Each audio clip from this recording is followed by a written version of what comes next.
നിങ്ങളുടെ മറക്കേണ്ടതൊക്കെ മറച്ചു വെക്കാനുള്ളതാണ് വസ്ത്രം. മറക്കേണ്ടത് വെളിപ്പെടുത്താനുള്ളതല്ല വസ്ത്രം. മറക്കേണ്ടത് മറക്കാനുള്ളതാണ് വസ്ത്രം. യുവാരി സൗആതികും വരീഷ, നിങ്ങൾക്ക് അലങ്കാരവുമാണ്. ആദ്യം അലങ്കാരമല്ല പറയുന്നത്, മറക്കേണ്ടത് മറക്കാത്ത വസ്ത്രം. അത് ആണിൻ്റെതാണെങ്കിലും പെണ്ണിൻ്റെതാണെങ്കിലും അത് അലങ്കാരമല്ല. അത് അലങ്കാരമല്ല. ശരീരത്തിന്റെ ലൈംഗികതയെ പുഴപ്പിച്ച് കാണിക്കുന്ന വസ്ത്രം അതാണിൻ്റെതാണെങ്കിലും പെണ്ണിൻ്റെതാണെങ്കിലും അത് വസ്ത്രമല്ല. ഇസ്ലാം പറയുന്നത് മറക്കേണ്ടത് മറക്കാനാണ് വസ്ത്രം. ഉടുത്തിട്ടും ഉടുക്കാത്തവരെ പോലെ ലോകത്തൊരുപാട് പൈശാചിക പ്രവണതയുള്ളവരെ നമ്മൾ കണ്ടുകൊണ്ടിരിക്കുകയാണ്.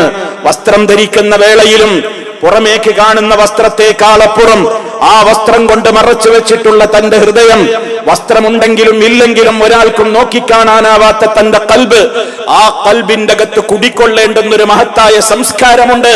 അതാണ് തഖ്വ. അതാണ് തഖ്വ. അല്ലാഹു തആല ഈ മേൽ വസ്ത്രത്തെ കുറിച്ച് പറഞ്ഞിട്ട് ഉടനെ പറഞ്ഞത് എന്താണ്? വലിബാസു തഖ്വ ദാലിക ഖൈർ.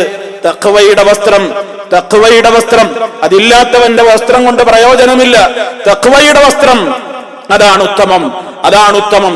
ചിന്തിക്കുന്നവർക്കും ആലോചിക്കുന്നവർക്കും വലിയ ദൃഷ്ടാന്തങ്ങളുള്ള അള്ളാഹുവിന്റെ ദൈവീകമായ ദൃഷ്ടാന്തങ്ങളിൽപ്പെട്ടതാണത് എന്ന് പ്രത്യേകം അള്ളാഹു സുബ്ഹാനഹു വ തആല എടുത്തു പറഞ്ഞിരിക്കുകയാണ്.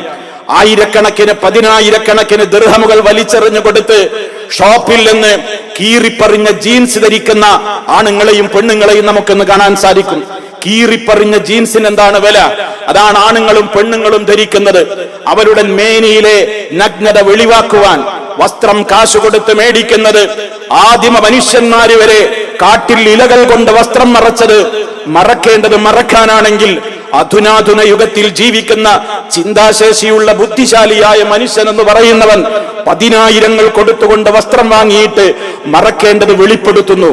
പൈശാചികമായ ഇത്തരത്തിലുള്ള പ്രവണതകൾ നമ്മുടെ മക്കളിൽ ഒരിക്കലും വളർന്നു വരാൻ പാടില്ല. ഉടുക്കേണ്ടത് മറക്കാനായിരിക്കണം. നഗ്നത വെളിപ്പെടുത്തരുത്.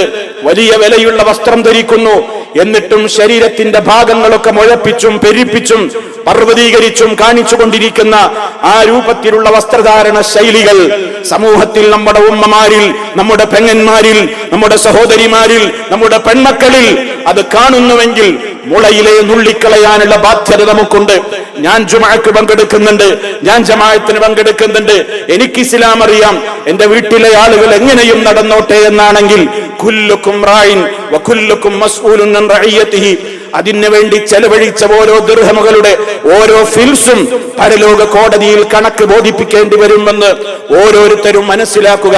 അധുനാധുന യുഗത്തിൽ കിട്ടുന്ന പളപളപ്പുള്ള വസ്ത്രങ്ങളുടെ പിന്നാലെ പോയിട്ട് നഗ്നത വെളിപ്പെടുത്തുന്ന ത്വരയാണ് നമ്മുടെ യുവതികളിൽ, പ്രത്യേകിച്ചും ആ അർത്ഥത്തിൽ യുവതികളിലും ഒരു വേള യുവാക്കളിലും കണ്ടുവരുന്നതെങ്കിൽ അത് അല്ലാഹുവിന്റെ ശാപം മാത്രമേ വിളിച്ചു വരുത്തുകയുള്ളൂ എന്ന് ഗൗരവത്തോടെ നമ്മൾ മനസ്സിലാക്കണം. അപ്പൊ ശരീരം മറയ്ക്കാനുള്ളതാണ് വസ്ത്രം എന്നത് മറന്നു പോകരുത്.